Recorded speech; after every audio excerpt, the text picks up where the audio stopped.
Rahim ya Habib, ada soalan, apa yang sebenarnya sambutan nisfu Sya'ban ini dianjurkan oleh Nabi? Adakah hadisnya?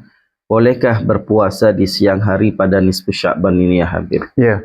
Bismillahirrahmanirrahim. Alhamdulillahirabbil alamin. Allahumma shalli ala sayyidina Muhammad wa ala sayyidina Muhammad. Ya, ini bulan Sya'ban ya, bulan ya yang sangat mulia, bulan yang sangat berkat ya.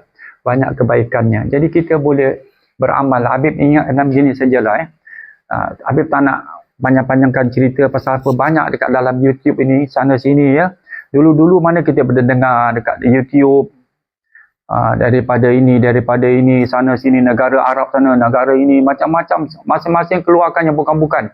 Yang ada begini, yang ada mengatakan begini, yang betul lah diorang bawa. Memanglah Habib bilang, tapi kalau kita condemn semua, kita bilang ini tak betul, ini tak, siapa suruh, ini siapa suruh. Memanglah Rasulullah tak ada suruh malam nisfu Sya'ban semua. Memanglah ini zaman orang salihin, orang-orang ahli ibadat yang betul-betul mereka ya nakkan amal ibadah mereka itu sempena dengan ini.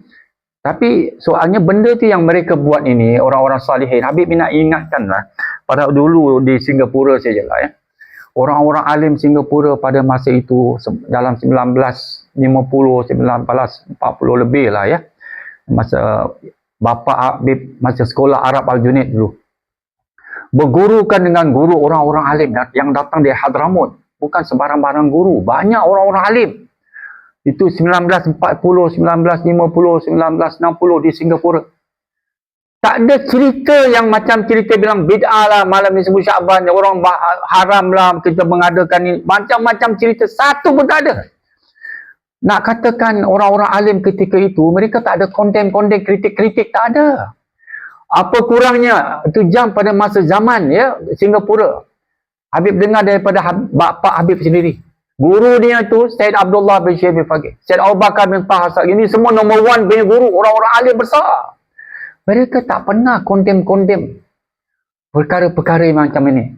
Mereka galakkan anak cucu mereka berkumpul dalam rumah mereka. Kalau malam nisfu Sya'ban tu, Masya Allah, keluarga mereka semua, orang kumpul. Ini semua orang-orang alim, bukan orang bodoh. Bukan dia orang tak tahu apa, Nabi tak buat ke, tak ada. Dia tak ada timbulkan perkara-perkara yang negatif begitu. Pasal apa? Dia orang nak ibadat. Umpamanya lah yang biasa diorang buat selalu malam tu nak ambil berkat pilihan surah Yasin. Apalah salah? Ayat Quran tak adalah salah. Tak adalah menjadi haram bid'ah ke apa ke. Apa salah orang nak daripada berjoget yang bukan-bukan bernyanyi ke apa-apa? Apa salah orang membaca Al-Quran surah Yasin 3 kali ke dengan niat ini niat? Apa salah? Tak ada salah. Sama sekali tak ada salah. Ya, boleh buat dengan diiring dengan doa itu. Allah Ta'ala akan mengubah takdirnya. Mudah-mudahan Allah Ta'ala panjangkan umur kita. Allah Ta'ala tambahkan rezeki kita. Ya, macam-macam. Tak ada salah. Antara maghrib dan isyak tu orang nak beramal ya. Dari segi itu. Lepas itu ada orang, dia nak puasa. Ya, katakanlah jatuhnya malam nisfu Sya'ban di Singapura, di Malaysia, di mana-mana ya. Hari Senin, malam Selasa katakanlah. Dia nak puasa hari Senin boleh. Dia nak puasa hari Selasa boleh. Dia nak puasa hari Rabu. Apa salahnya? Semua tu bagus-bagus. Dia tak nak puasa pun tidak apa. Tidak ada menjadi halangan. Tidak menjadi dosa. Tidak menjadi apa. Ini cari pahala. Ya, sebab itu kita dalam Quran kan, dalam kita baca ayat Quran, kita cuba renung, amat fahamkanlah. Fastabiqul khairat. Apa makna fastabiqul khairat? Hendaklah kita berlomba-lomba membuat amal kebaikan. Macam musabaqah kan? Al-Quran kan, mati orang nak bertanding Al-Quran, nak baca-baca kan, bertanding lah. Dari sini fastabiqul khairat, kita nak berlomba-lomba buat amal kebaikan. Apalah salah? Ya, apalah salah? Orang nak berdoa, orang nak baca amalan ini, orang nak baca hizib ini, orang nak baca amalan apa, ratib al-atas, ratib al-haddad, ratib macam-macam, ratib al-idro, semua ada. Dan orang nak berdoa, orang nak baca Quran. Tak ada salah, ramai-ramai. Tidak ada, pada Habib lah tak ada bid'ah lah. Benda ni baik ya. Kalau bid'ah pun bid'ah hasanah lah. Katakan benda yang baik, tak adalah salah ya. Jadi Habib anjurkanlah. Janganlah dengar dekat YouTube yang bukan-bukan macam-macam sekarang ini. Macam-macam.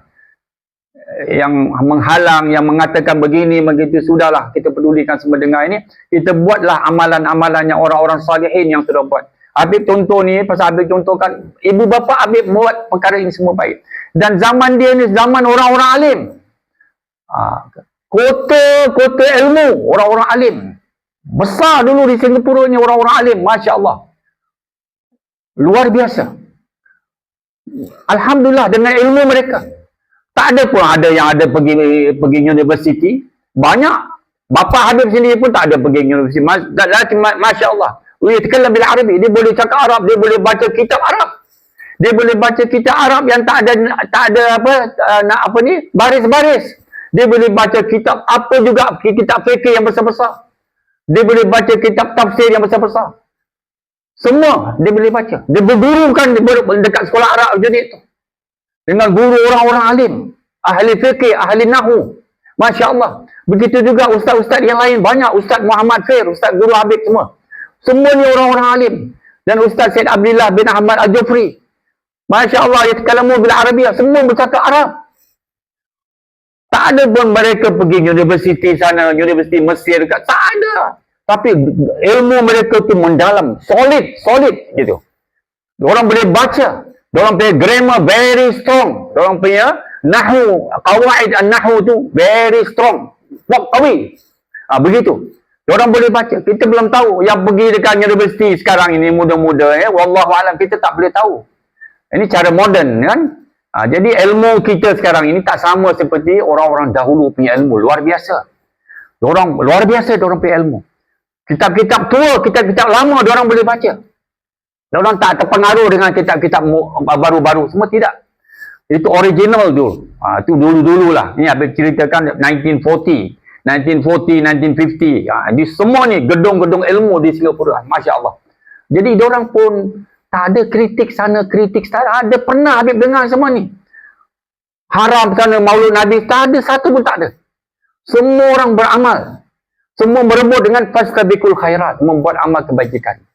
Inilah dia yang kita nak contohkan hari ini dalam zaman yang penuh dengan musibah begini. Janganlah kita banyak merosakkan otak kita dengan negatif-negatif yang boleh menghancurkan kehidupan kita. Amin ya rabbal alamin.